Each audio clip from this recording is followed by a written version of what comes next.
विफाकी budget 12 जून को पेश होगा। कौमी असम्बली और सेनेट का इजलास कल बुलाने के लिए समरी इरसाल। कौमी इक्तिसादी काउंसिल का इजलास कल होने का इम्कान। इक्तिसादी सर्वे 11 जून को पेश किया जाएगा। पाकिस्तान अगले 5 साल में कर्जों पर 45,000 अरब रुपए सूद अदा करेगा। बिल 2.5 साल की हुकूमती आमदन के मुसावी होने का इंकशाफ। बैरूनी कर्जों और वाजबात का हजम 104 अरब डॉलर से तजावुज। और आलमी मंडी में खाम तेल की कीमतों में 1.5% तक कमी। ब्रेंट $93, WTI क्रूड ऑयल $89 फी बैरल पर आ गया है। और आपको जिक्र करेंगे गैर मुल्की करेंसीज का। इंटरबैंक में डॉलर की कदर में आज 3 पैसे की कमी देखी गई, जिसके बाद इसकी कीमत 278 रुपये 37 पैसे पर आ गई है। यूरो को देखें तो आज 47 पैसे महंगा हुआ है। बरतानवी पाउंड 1 रुपया 1 पैसे महंगा हुआ है, जिसके बाद इसकी कीमत 372 रुपये 10 पैसे पर आ गई। गोल्ड मार्केट के हवाले से आपको अपडेट करें। मुल्क में सोने की कीमत में इजाफा देखा गया। फी तोला 2830 रुपये महंगा हुआ। कीमत 4,55,063 रुपये हो गई है, जबकि 10 ग्राम सोना भी 2500 रुपये महंगा हुआ। इंटरनेशनल मार्केट को भी देखा जाए तो $28 फी ओंस इजाफा हुआ है, जिसके बाद कीमत $4,326 पर पहुंच गई है। आज के मौजू की तरफ आएंगे। मौजू आज का बजट ही है। बजट की तैयारियां हैं। पीपल्स पार्टी ने बजट मंजूरी में साथ देने का ग्रीन सिग्नल अब दे दिया है। तहफ़्फ़ुज़ात दूर हो गए हैं। बेशतर तजावीज़ पर इत्तफाक भी कर लिया गया है। विफाकी बजट 12 जून को पेश किया जाएगा। कौमी इक्तिसादी काउंसिल का इजलास कल होने की तवक्को है, जो बार बार मौखर हो चुका है। बजट की तारीख में ताख़ीर के वजूहात का जायजा लें तो वसाइल की तकसीम का तनाज़ा सर फहरिस्त है। काबिल तकसीम मुहासिल के फार्मूले पर इख्तलाफ अभी भी बरकरार है। विफाक ने सूबों से 1200 अरब रुपए के माली वसाइल मांगे हैं।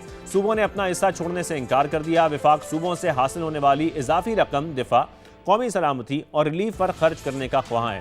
अगर बजट पर अखराजात की बात की जाए तो पाकिस्तान अगले 5 साल के दौरान कर्जों के सूद की मद में 45,000 अरब रुपए अदा करेगा, जो 2.5 साल की हुकूमती आमदन के मुसावी होगा। अगले माली साल में ही सूद की अदायगी के बिल का तखमीना अगर बताया जाए आपको तो ये 7,824 अरब रुपए रखा जाएगा। पाकिस्तान के जिम्मे बैरूनी कर्जों और वाजबात का हजम 104 अरब डॉलर से तजावुज कर चुका है। रवा माली साल तरक्याती मंसूबों की तकमील का हदफ हासिल नहीं हो सका। 194 मंसूबों पर फंड्स बर वक्त ना मिलने से ज्यादा पेशरफ्त नहीं हो सकी है। नए बजट में भी ऐसी ही सूरत सामने नजर आ रही है। वजारतों के बहुत कम मंसूबों को PSDP का हिस्सा बनाया गया है।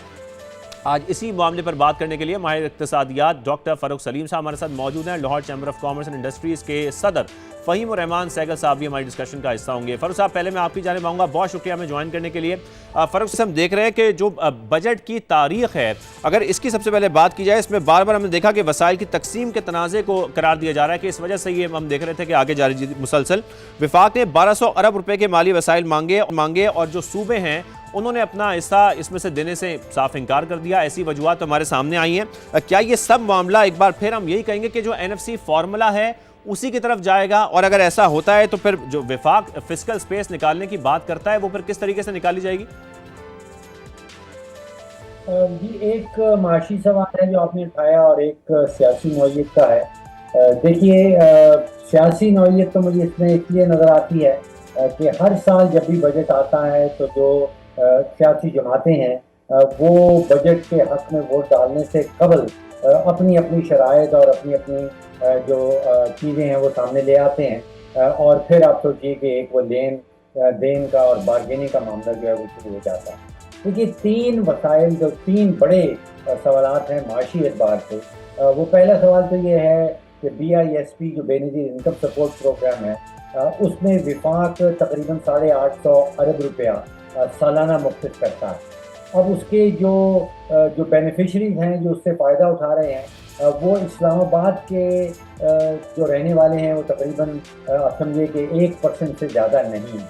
99% बेनिफिशरी जो हैं वो इस्लामाबाद से दूसरे शहरों में, वो सूबों में रहते हैं और उसका बोझ जो है वो सारा का सारा विफाकी बजट के ऊपर आता है। तो ये हिसाब किताब की बुनियाद के ऊपर आप सोचिए कि अगर जो फ़ायदा उठा रहे हैं, जो बेनिफिशरीज हैं, अगर वो सूबों में रह रहे हैं तो सूबों का कोई हक बनता है कि उसके अंदर अपनी कंट्रीब्यूशन करें। दूसरा, सूद की मद का आपने भी जिक्र किया। इस साल तकरीबन 8,000 अरब रुपए सूद की मद में मुख्तस किया जाएगा। अब जो कर्जा जात लिए गए थे जिसके लिए ये सूद दिया जा रहा है वो कर्जाजात जो हैं वो तो चारों सूबों के ऊपर खर्च किए गए थे। वो सारा का सारा कर्ज जो है वो इस्लामाबाद के ऊपर तो खर्च नहीं किया गया था।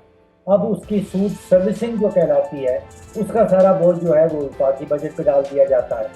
और तीसरा मैं समझता हूँ कि जो दिफा है, वो तकरीबन लास्ट ईयर जो हमने 2,500 अरब रुपए का मुख्तस किया था, वो भी सारा बोझ जो है वो वफाकी हुकूमत में या वफाकी बजट में नजर आता है।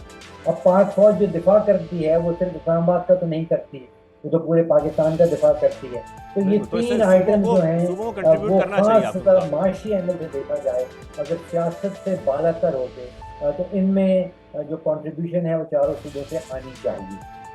अच्छा फारूक साहब, अगर हम यहाँ पर सिर्फ बजट को अभी जरा देखें, अगर हुकूमत ये कहती है कि हम आईएमएफ की वजह से इंडस्ट्रीज या आवाम को रिलीफ नहीं दे पा रहे हैं, तो हमें तो आईएमएफ का फिर शुक्रिया अदा करना चाहिए, क्योंकि अगर आईएमएफ ना हो तो हमारी हुकूमतें ना अपने अखराजात कम कर पा रही हैं, जो मुसलसल कहा जाता है एक्सपर्ट्स की तरफ से, ना इंडस्ट्री चला पा रही हैं, ग्रोथ हो नहीं पा रही है, ना ही हम किसी भी सेक्टर को टैक्स नेट में इस वक्त मुकम्मल तौर पर ला पा रहे हैं, तो फिस्कल स्पेस फिर कहाँ से निकलेगी? तो आईएमएफ एटलीस्ट ये काम करवा लेता है कि थोड़ी सी फिस्कल स्पेस निकल आती है।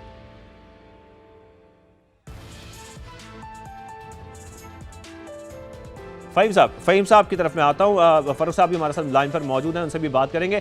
फ़हीम सहगल साहब, आपका बहुत शुक्रिया हमें ज्वाइन करने के लिए। फ़हीम सहगल साहब, अब तो बजट की आमद है, जब हुकूमत अपने लिए फिस्कल स्पेस बनाने की कोशिश कर रही है, इसी हवाले से हम बात भी कर रहे हैं, तो ऐसे में जो सनतकार हैं उनके मसाइल तो सुने गए, ये बार बार हमें बताया गया, और हमारी जितनी भी चैम्बर्स के सदूर से बातचीत होती है उसमें आप सब बड़े मुतमईन नजर आते हैं जब भी मुलाकात के बाद आप लोगों से बात होती है। क्या वाकई मुतालबात तस्लीम करने की कोई यकीन दहानी कराई गई है हुकूमत की तरफ से अब तक, जब हम देख रहे हैं कि मुसलसल मुलाकातें भी हुई हैं और अब तो बजट बिल्कुल सर पर आ चुका है, या आप लोग तस्लीम कर चुके हैं कि इस स्टेज पर हुकूमत अब किसी भी तरीके से फैसिलिटेट नहीं कर सकती इंडस्ट्रीज को?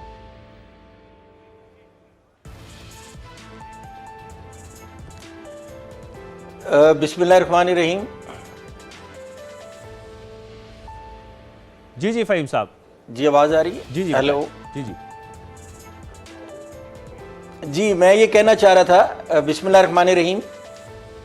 सबसे पहली बात ये है जी कि जितनी भी हमने प्रपोजल दी हैं गवर्नमेंट को, तकरीबन हर फोरम में जाके हमने उनको कहा है कि इंडस्ट्री को जो जब तक रिलीफ नहीं मिलना, बात ये है कि अक्सर ये कहा जा रहा है जब से ये बजट आने की बातें हो रही हैं तो आवाम में एक जैसे थोड़ी सा ना हरासमेंट की एक कैफियत पैदा हो जाती है। अमूमन हम कंपनीज या अपने जितने बिजनेस के इदारे जो बजट बनाते हैं तो हर साल यही एक्सपेक्ट कर रहे होते हैं कि अल्लाह ताला हमने अपने बिजनेस से क्या कमाया है।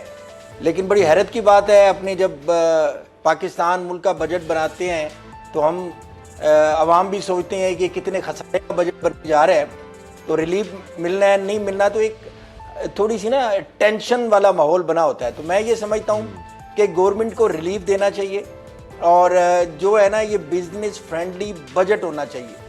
बिजनेस फ्रेंडली आप बजट बनाएंगे तो अल्टीमेटली जो है ना ये पब्लिक फ्रेंडली हो जाएगा।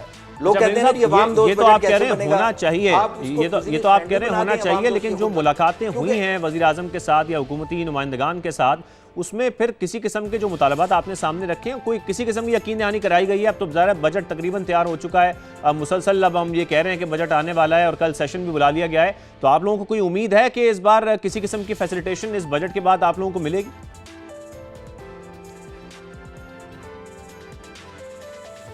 जी जाहिर है, हमने भी जो इतनी ज़्यादा एक्सरसाइज की है गुज़श्ता चंद माह से, हम जा रहे थे मुसलसल अपनी मिनिस्ट्री ऑफ कॉमर्स और जितने भी इदारे हैं फाइनेंस के, उनके साथ हमारी मुलाकात हुई और थोड़ी सी बिल्कुल विल नज़र आती है। गवर्नमेंट बड़ा कीन है इस हवाले से, लेकिन unfortunately we are into IMF program जो अगले साल 2027 में जाके ख़त्म होना है।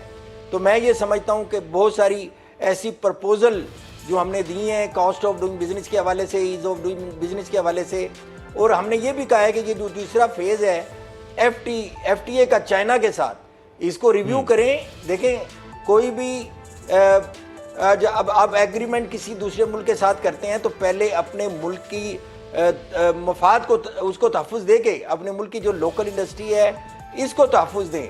हमने जितने भी आज तक PTAs या FTAs किए हैं दूसरे ममालिक से, उसमें हमने कैटर नहीं किया अपने लोकल जो इंडस्ट्री के मुफाद को। तो मैं समझता हूँ इसी वजह से बहुत सारे सेक्टर हमने देखे, बहुत बड़ी इंडस्ट्री देखी हमने, ऐसी कॉटेज इंडस्ट्री देखी, ऐसे SMEs देखे जिसमें बहुत बड़ा पोटेंशियल था यहाँ पे मैन्युफैक्चरिंग का, वो बैडली यहाँ से फिर वो एग्जिट कर गया, वो चाइना की इंपोर्ट बेस हम कंट्री बन